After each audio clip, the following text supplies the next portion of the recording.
Hey, caregivers, how do you think you would feel if you were caregiving for a second or third person living with dementia? Dr. Emily Marose, a researcher at Emory University's School of Nursing, coined the phrase experienced caregiver. Sue and I both have we definitely experienced caregiving more than once.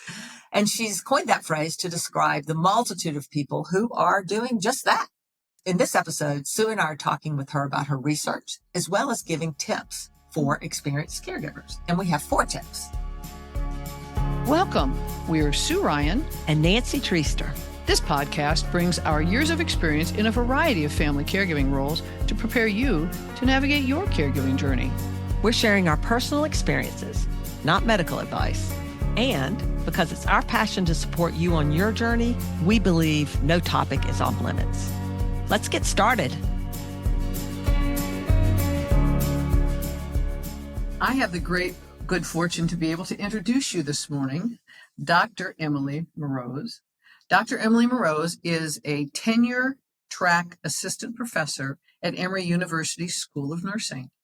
You're a social behavioral scientist, meaning she studies how people think, feel, and act within their social and personal situations. Dr. Marose has received training in developmental psychology, gerontology, geriatrics, and public health.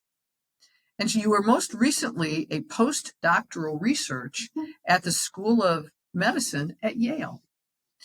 Emily uses her multidisciplinary perspective to develop resources, education, and interventions that can support people living with serious illness, family caregivers, and people who are bereaved. Mm-hmm.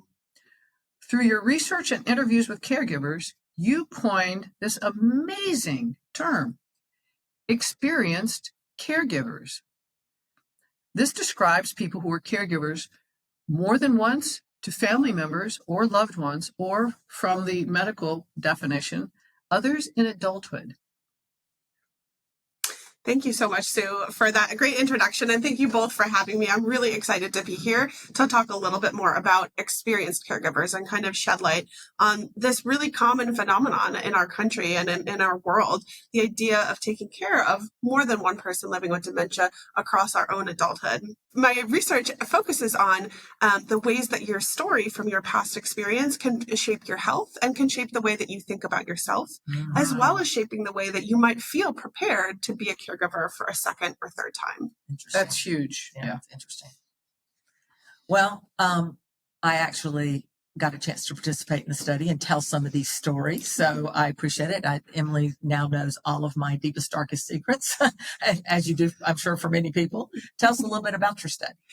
Yes, so this study is a virtual study that we're conducting at the School of Nursing at Emory. It involves participants connecting with us over Zoom or over the phone to do a few different things. So they're completing surveys about their caregiving experience, and they're also sharing stories, like Nancy mentioned, from caregiving. And we'll talk a little bit about later about what those stories mean and why we collect those stories from people. It's not just to get their deepest, darkest secrets, although somehow you have a way of dragging those out. With this study, too, we're focusing on people who are experienced caregivers, meaning they've taken care of more than one person living with dementia.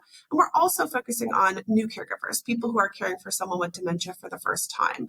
We really want to be able to look at the differences between these two groups, as well as thinking about what are the resources that each of these groups may need, what are the challenges they face, and how do they feel prepared for that caregiving role.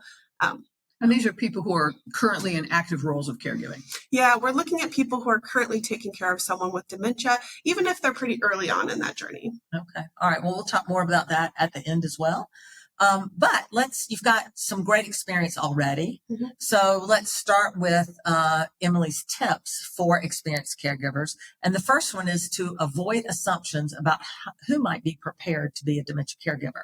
And this is really important. Yeah, this came out of some of the interviews that I've had with people who are experienced caregivers or who have been caregivers in the past and are kind of imagining stepping into a second or third role in their life. We have this assumption that people who are experienced caregivers will just feel more prepared the second or third time. And I think we have this assumption. Yeah, it's funny. I mean, the people who are experienced caregivers tend to laugh at that. Yes, we do. I think we have this assumption because this is something that we tend to think about in our society in general. The idea that something in our past can help us, can challenge us in the right way so that we can grow and become better, right? So I kind of talk about this in terms of thinking about dating, for example. We tend to talk about, the more you're able to date and meet new people, the more you're able to notice what those red flags are and the things about a person that you might like. And so the more you date, the better you are at dating. That's kind of the assumption we have. And we kind of apply this assumption to a lot of different things in life. So we think about dating, we think about childcare. Once you've raised one child, it helps you to raise another. We think about navigating our careers. But when it comes to caregiving, this assumption about being able to take what we've learned and just naturally grow is not always going to be true, because we know those caregivers have been through a lot of hardship in those past roles that might sort of take away from their sense of being prepared to be a caregiver the second or third time. Well, and Nancy, you've got a great statement about that.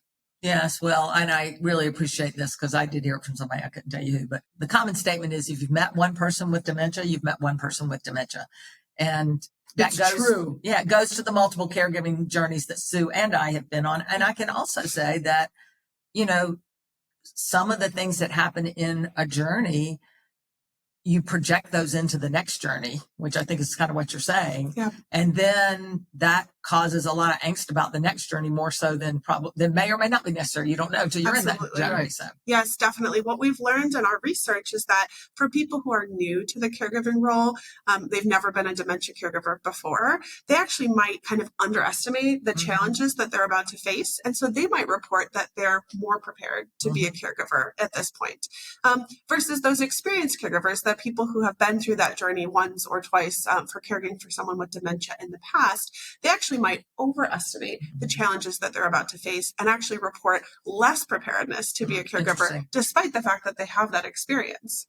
Interesting. Well, and that leads us into tip 2, right? Which is if you're stepping into the role for a second or third time, assess how prepared you really feel. So be honest with yourself, Yes. About stepping into the caregiver role again. Definitely. What we've learned through the research that we've done so far is that there's 3 different ways that people feel prepared to be a caregiver. One of these things is feeling prepared by having skills or insights about how to navigate that caregiving experience. Another way that people feel prepared, though, is thinking about the confidence and readiness, that sense of, I can do this and I'm ready for it. And then that third way that people may or may not feel prepared is that they might feel like they have the health and resources to actually step into that role. I feel good. I feel healthy. I feel like I have access to the resources that I need to be a caregiver. So these are 3 different ways that people may feel more or less prepared to be a caregiver. But what we've noticed is that with experienced caregivers, people tend to focus on that first thing. So saying, hey, you've developed skills, you've developed insights from the past, so you should be prepared to do this job the second time. Oh, yeah. Exactly. When in reality, that person might not feel confident anymore because of what's happened to them before. Or they might not feel like they have the health and the ability or the resources at this point in their lives to be able to be a caregiver again. And so when we focus on just that one facet of preparedness, just those skills and insights, yeah, it might look like experienced caregivers are more prepared. But if we think about those other facets about being confident or having our health or resources, we tend to realize that experienced caregivers, it's maybe realistic that they don't totally feel prepared that second or third time. I think a layer of that's coming to me as well is that other people would think that you're qualified. You've already had that journey. You're not going to need much help because you got this. You've got this. And then what that's going to do to you is to be like, well, I shouldn't ask for help because people think I've got this and I'm confident. And so it can really disrupt the ability to receive support and how you feel about your caregiving journey and having the right emotions with it. Yeah. Right. Definitely. Yeah. When we make assumptions about other people or when we don't stop to take stock and think about our own preparedness, we can kind of fall into that trap of saying, I'll be just fine. And it can actually kind of preclude us from getting the help that we might need. That's huge. Yeah. Right. And Sue and I talk all the time. I mean, this is not something you can do alone. So you need a personal support network no matter what. whether it's your second time, third time, because we all know dementia caregiving is really hard. Yeah. So, you know, you need help. We need help. And we talk about no two journeys are the same. That too.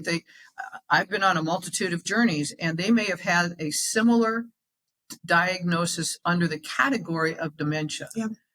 Our experiences weren't the same because they weren't the same. Yeah. They weren't navigating the journey the same. And Right. part of what I learned is to look at each one. Yes, I have gone through some of the experiences, but meet them where they were at, be Yeah. in their journey, not Right. what a textbook said. Well, this is what's supposed to happen, or this is what's Or going what to be. happened in your last What journey, happened like in you the just- last journey Yeah. is where are they today? Meet them where they are today. And so it's observing them. But then towards your other point, it's observing us, is that the pressures that I had in an earlier caregiving journey, Yeah. in another one of my caregiving journeys, because they had different emotions and challenges, it challenged me different. My Yeah. levels where I felt stressed, where I felt overwhelmed were different. So it's observing them and observing us. Yep. Yeah, Yeah. definitely. Yeah, and this leads us really pretty strongly into tip 3, which is for those of us who are experienced caregivers, Yeah. don't hesitate to get involved in skills training and go back into support groups. Yeah, exactly. Definitely. I mean, one of the things that's happened as researchers and funders like national funding agencies have started to focus more on caregivers for people living with dementia, it's been great. There's been lots of work thinking about developing programs and providing an evidence base for those programs. But unfortunately, what's happened is that we've tended to develop evidence-based programs for new caregivers. And so we kind of have that in the back of our minds as we're developing these programs, is to think about, hey, a lot of these people have never done this before, so let's design something for them.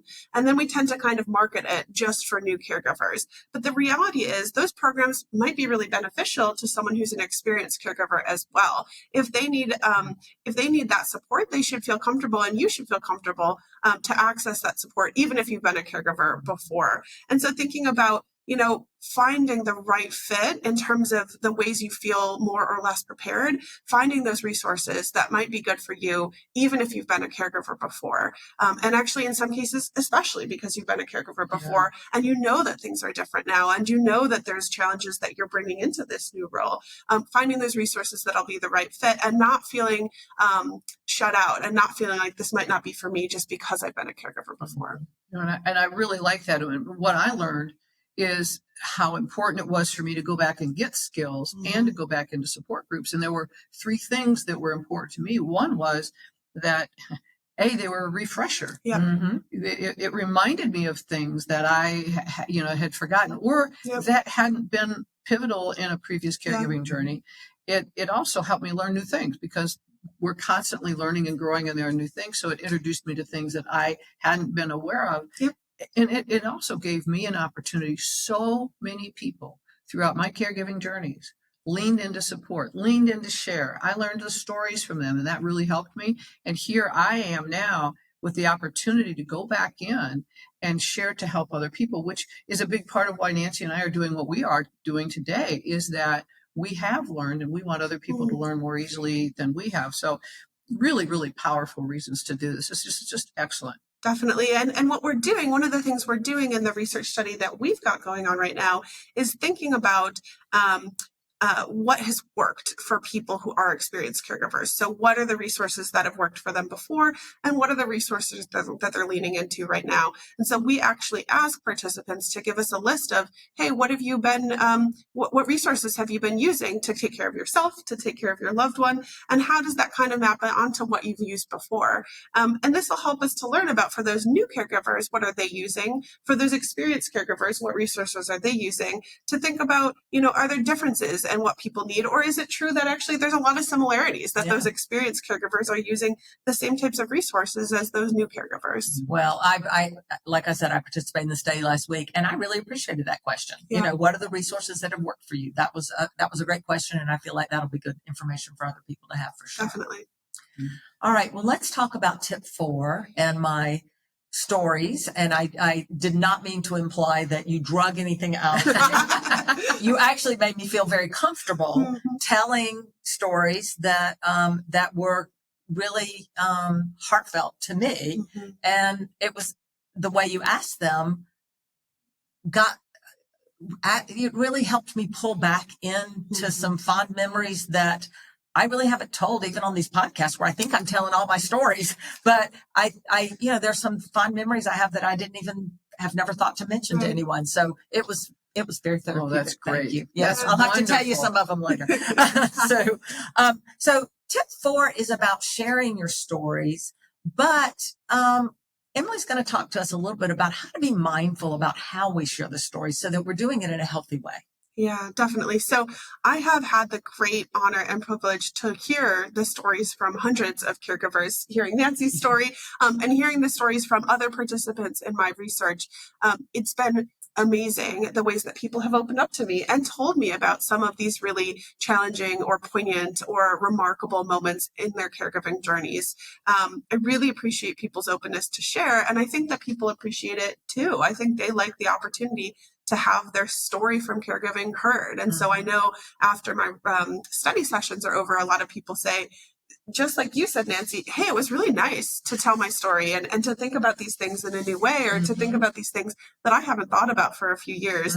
But there is a purpose behind it. It's not just me kind of collecting stories. No, the reason that I'm hoping to learn more about caregivers' stories is because I'm looking at the ways that people tell these stories and how that can be connected to their health and their sense of themselves and their preparedness for their new care role.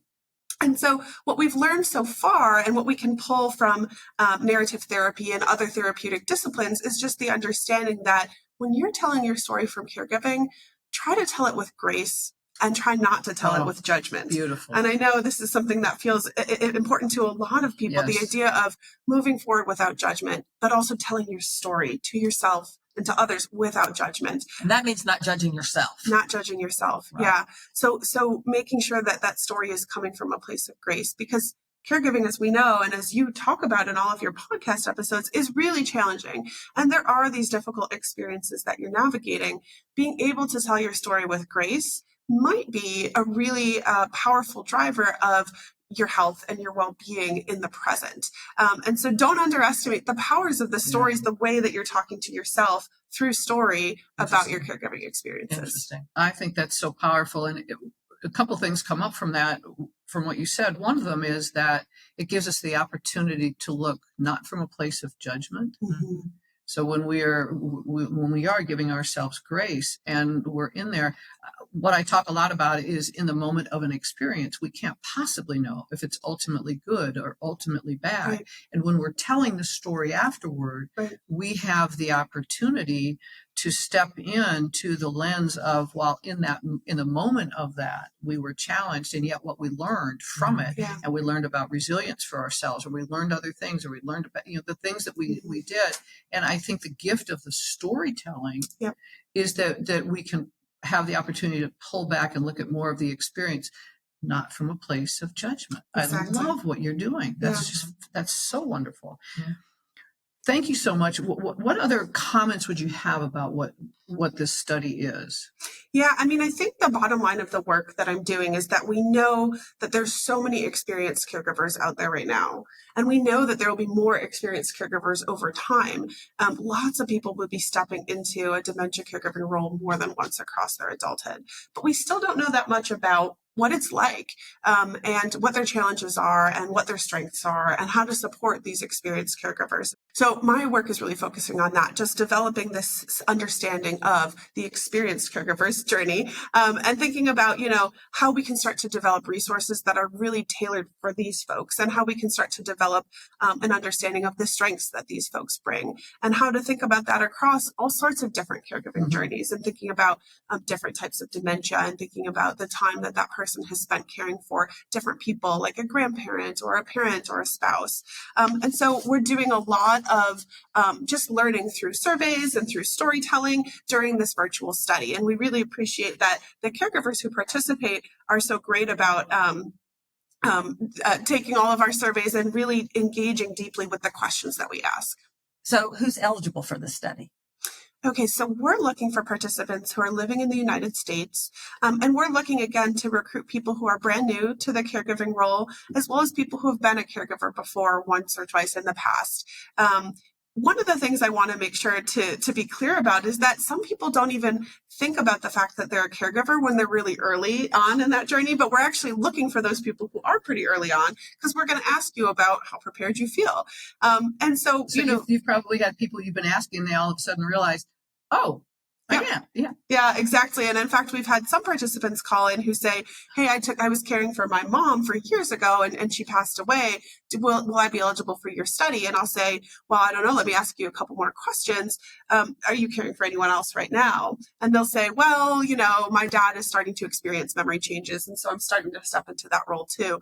Well, you would be a great fit for our study. You may not feel like you're kind of in the thick of the caregiving journey, but because you're starting down that path with someone who's developed those memory changes and is going to continue to experience memory changes, you would be a great fit for this study.